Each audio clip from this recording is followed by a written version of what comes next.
थकान, mood swings, पेट की गड़बड़। कभी सोचा है कि हमारी सेहत का असली कंट्रोलर आखिर है कौन? चलिए आज खोलते हैं पेट का वो सत्य जो हमारी सेहत का सबसे बड़ा और सबसे छिपा हुआ रहस्य है। और इस गहरे रहस्य को समझने के लिए हमें मिलना होगा एक खास इंसान से, रमेश बाबू से। तो ये हैं रमेश बाबू, 40 साल के एकदम मस्त मौला इंसान। पर इनकी एक ऐसी पहचान थी जो इन्हें अंदर ही अंदर परेशान करती थी। इनके दोस्त इन्हें साइलेंसर बुलाते थे, और ये कोई मजाक नहीं था, ये इनकी रोज की सच्चाई बन चुका था। मतलब पेट हर समय फूला हुआ, गैस की प्रॉब्लम, खाना तो जैसे हजम ही नहीं होता था, और एनर्जी वो तो मानो हमेशा लो बैटरी मोड पर ही रहती थी। और तो और मूड का तो कुछ पता ही नहीं चलता था, कभी गुस्सा, कभी चिड़चिड़ापन, चेहरे पर मुहासे अलग। कुल मिलाकर जिंदगी काफी मुश्किल हो गई थी। तो थक हार के रमेश बाबू पहुंचे डॉक्टर के पास। सारे टेस्ट हुए और सब नॉर्मल आए। तब डॉक्टर ने एक हैरान करने वाली बात बताई कि उन्हें गट डिसबायोसिस है। अब ये क्या है? आसान भाषा में कहें तो हमारे शरीर का जो दूसरा दिमाग है यानी हमारा पेट, वो बीमार हो गया था। पेट के अंदर जो अच्छे बैक्टीरिया होते हैं उनका पूरा बैलेंस बिगड़ चुका था, और बस इसी वजह से उनकी पूरी सेहत डगमगा रही थी। अब यहाँ रमेश बाबू के सामने थे दो रास्ते। एक था एक कॉम्प्लिकेटेड मेडिकल प्रोसीजर, और दूसरा था 1 महीने तक अपनी जिंदगी में, अपनी जीवन शैली में कुछ अच्छी सेहतमंद आदतें अपनाना। रमेश बाबू ने हिम्मत दिखाई और उन्होंने चुना बदलाव का रास्ता। तो चलिए हम भी उनके साथ इस सफर पर चलते हैं और देखते हैं वो कौन सी आदतें थीं जिन्होंने उनकी दुनिया ही बदल दी। शुरुआत करते हैं मन और शरीर के कनेक्शन से।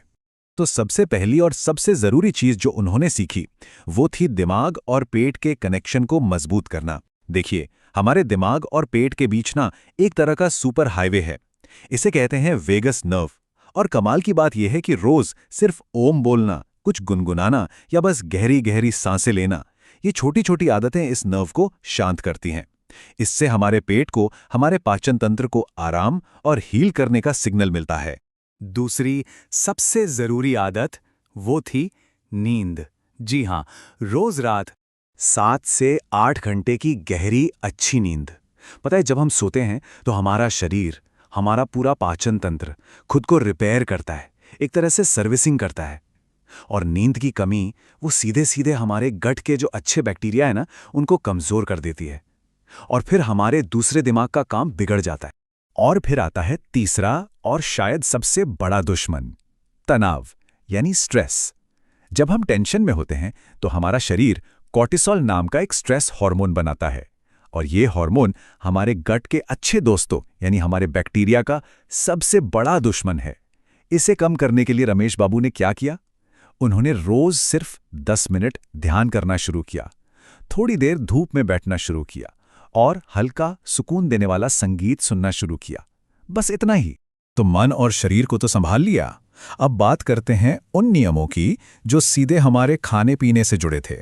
ये वो नियम हैं जो हमारे पेट को सच में सबसे ज्यादा खुश रखते हैं।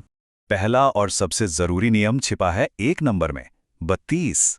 जी हां, इसका मतलब है हर निवाले को, हर बाइट को कम से कम 32 बार चबाना, धीरे धीरे, आराम से। होता क्या है कि जब हम खाने को अच्छी तरह चबाते हैं तो हमारा आधा पाचन तो मुंह में ही पूरा हो जाता है। इससे पेट के बेचारे बैक्टीरिया पर बोझ कम पड़ता है और खाना मक्खन की तरह हजम होता है। दूसरा नियम था समय का सम्मान करना। हमारी जो पाचन शक्ति है वो बिल्कुल सूरज की तरह होती है, दोपहर में सबसे तेज और शाम ढलते ढलते धीमी। इसीलिए सबसे हैवी खाना दोपहर में, और सूर्यास्त के बाद एकदम हल्का फुल्का भोजन। बस यही छोटा सा बदलाव हमारे शरीर की बायोलॉजिकल क्लॉक को एकदम सही ट्रैक पर ले आता है। और तीसरा नियम तो सबसे मजेदार था। इसे कहते हैं हेल्थ इन डाइवर्सिटी, मतलब खाने में वैरायटी। रिसर्च ये बताती है कि एक हफ्ते में अगर हम 30 से ज़्यादा अलग अलग तरह के, अलग अलग रंग के फल, सब्जियां, दालें और अनाज खाते हैं तो हमारे गट के अंदर जो बैक्टीरिया की टीम है वो और बड़ी और मजबूत बन जाती है ना कमाल? तो अच्छी आदतें तो अपना ली, पर कुछ ऐसी आदतें भी तो है जो हमारी सारी मेहनत पर पानी फेर सकती हैं। इन्हें हम कह सकते हैं गट हेल्थ के 5 सबसे बड़े दुश्मन। तो ये 5 दुश्मन कौन हैं? ध्यान से सुनिए। पहला, प्रोसेस्ड और जंक फूड, ये अच्छे बैक्टीरिया को खत्म कर देते हैं। दूसरा, खाने के तुरंत बाद गटागट पानी पीना, ये हमारे पाचन की आग को ही बुझा देता है। तीसरा, नींद की कमी, जिसके बारे में हम बात कर ही चुके हैं।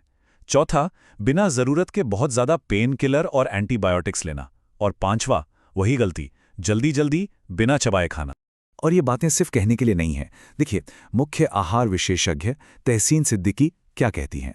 वो कहती हैं, अगर गट हेल्थ स्वस्थ नहीं है तो इम्यून सिस्टम से लेकर मेंटल हेल्थ तक सब कुछ प्रभावित हो सकता है। मतलब बात बहुत गहरी है। पेट की सेहत पूरे शरीर की सेहत की चाबी है। तो सवाल ये उठता है कि इन अच्छी आदतों को अपनाकर और उन दुश्मनों से बचकर रमेश बाबू का आखिर हुआ क्या? एक महीने बाद रमेश बाबू साइलेंसर नहीं रहे थे, वो बन चुके थे एक गट हीरो। और उनके इस हीरो बनने का राज छिपा था बस दो सिंपल सी चीजों को समझने में, प्रोबायोटिक्स और प्रीबायोटिक्स।